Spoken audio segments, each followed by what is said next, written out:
আসসালামু আলাইকুম রহমতুল্লাহি ওয়া বারাকাতুহু। প্রিয় হুজুর, ওয়ালাইকুম আসসালাম। হুজুর, আমার নাম আমাতুল মুসাব্বির ধরা।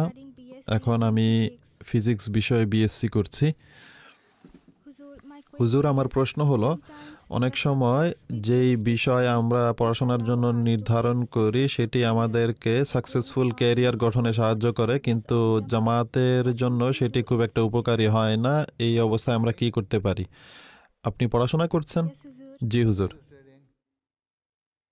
কি পড়ছেন আপনি? ফিজিক্স বিষয়ে বিএসসি করছি। ফিজিক্সে করছেন বিএসসি? জি হুজুর। আচ্ছা, আপনার ফিজিক্স বিষয়ে পিএইচডি সম্পন্ন করার পর আপনি বিশ্ববিদ্যালয়ে যাবেন নাকি রিসার্চে যেতে চান? হুজুর, আমি একজন টিচার হতে চাই, মানে ইউনিভার্সিটি লেকচারার বা প্রফেসর হতে চান? জি হুজুর। আচ্ছা, তাহলে এটি জামাতের জন্য খুবই উপকারী যদি আপনি শিক্ষক হন।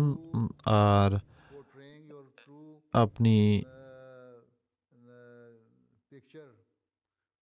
সঠিক চিত্র তুলে ধরেন একজন আদর্শ মুসলিম নারীর, তাহলে আপনার অধীনস্থ যারা থাকবে এবং আপনার ছাত্রছাত্রীরা তারা দেখবে যে আপনি সঠিক ইসলামিক শিক্ষা তাদের সামনে তুলে ধরছেন, আর একই সাথে তারা জানবে যে আপনি একজন ভালো শিক্ষিকা।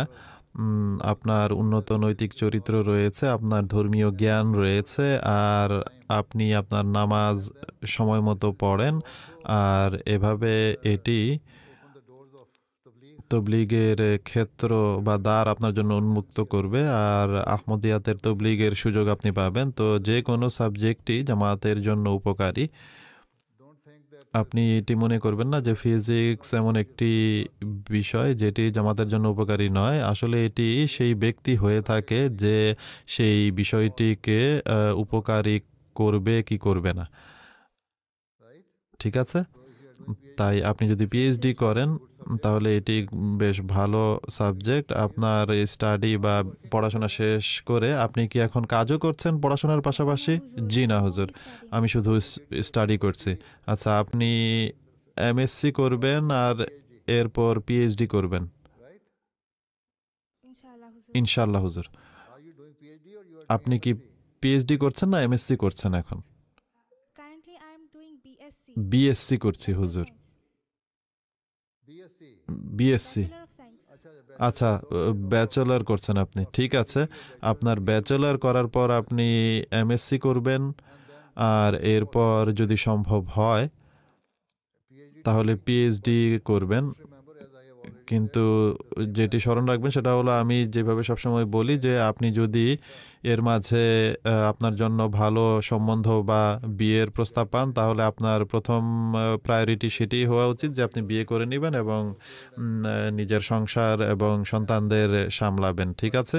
কিন্তু যদি আপনার স্বামী আপনাকে অনুমতি দেয় পড়াশোনা করার তাহলে আপনি পড়াশোনা করতে পারেন, এবং যদি কাজ করার অনুমতি দেয় তাহলে কাজও করতে পারেন, বা যেই ক্ষেত্রেই আপনি নিজের জন্য গ্রহণ করতে চান সেটি করতে পারেন। কিন্তু যেটি আমি বলেছি যে